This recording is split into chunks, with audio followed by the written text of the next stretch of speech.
He takes care of them. He protects them. And by protects them, he makes sure that no one messes with their offspring, right? But if he loses, then those females have a couple of pretty serious choices to make almost immediately. Welcome to 10-Minute Travels. With me, as always, is Phil Freeman.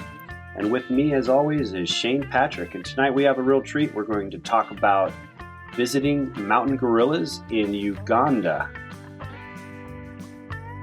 Let's get right to it, shall we?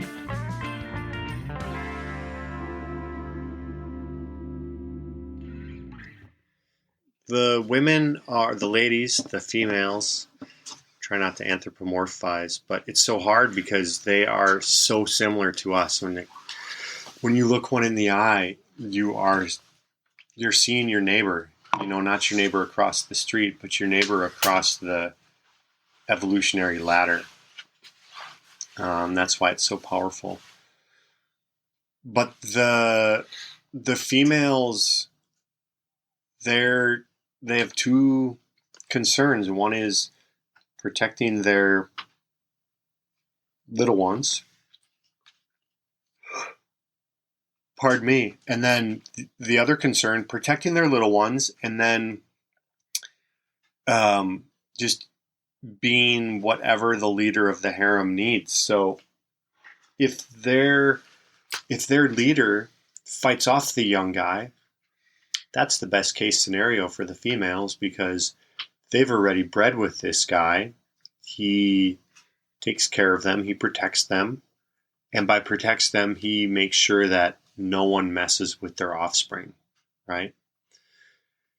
But if he loses, then those females have a couple of pretty serious choices to make almost immediately.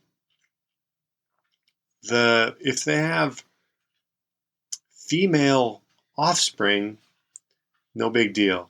The new harem leader, the guy who just beat up your fella, he's going to be stoked to eventually have females that are going to become of breeding age because he's going to breed them, or at least he thinks he is. But any immature males, they either need to be old enough to run away or they are going to die because he's going to kill them. Because that's a threat to his genetic line. He can't breed them, so there's no point in him having them around. And then he's also going to try to breed all of the females in the harem. Harems, how many? It varies. I think anywhere from, technically it's like 2 to 12. Most of the family groups that they were telling us about in Burundi, it's about 8 females, 8 to 1. A friend of mine told me about a book. It says something that's like the primal us or the primal. I forget. I was going to ask him about it before I interviewed you. But it was a book that was all about how we're in tune with our primal side. And then it really isn't that far. The leap between what we do naturally with just more paperwork than what is being done. And so this guy gorilla beats up the leader of the harem, and he either chases off or kills all of the male offspring. He leaves the female offspring alive because he's going to breed them, he thinks, in a couple years. And he goes to all of the females who are sexually mature, and he introduces himself. And it's a pretty brutal introduction. It goes a little like this. I killed the father of all of your offspring. I would like to have sex with you. And If they do, that's great. He'll keep protecting them and their offspring. And if not, he will punch her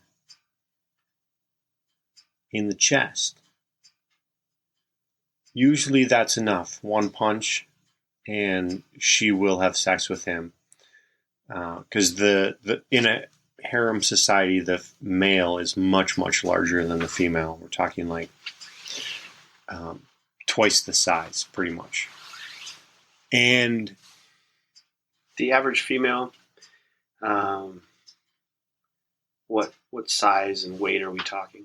I think they're about 180 pounds and maybe 4.5 feet tall, something like that. I mean, it's hard for me to guess how tall they are because they definitely, use their knuckles. They walk bent over. But yeah, I think not quite 200 pounds, and the males are a little over 400 pounds. 400. Yeah. And all muscle in their prime. They look pretty muscly. Yeah. And I saw some move very quickly, and the thought that went through my mind was, wow, that happened so quickly, it would have all been over, and now I'm actually scared.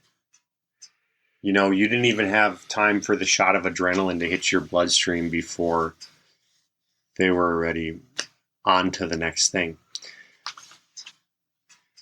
And so the boy gorilla has introduced himself to the girl gorillas. Some of them have said, sure, let's have sex. One or two of them are like, no, thank you, I don't want to have sex. He has punched them in the chest.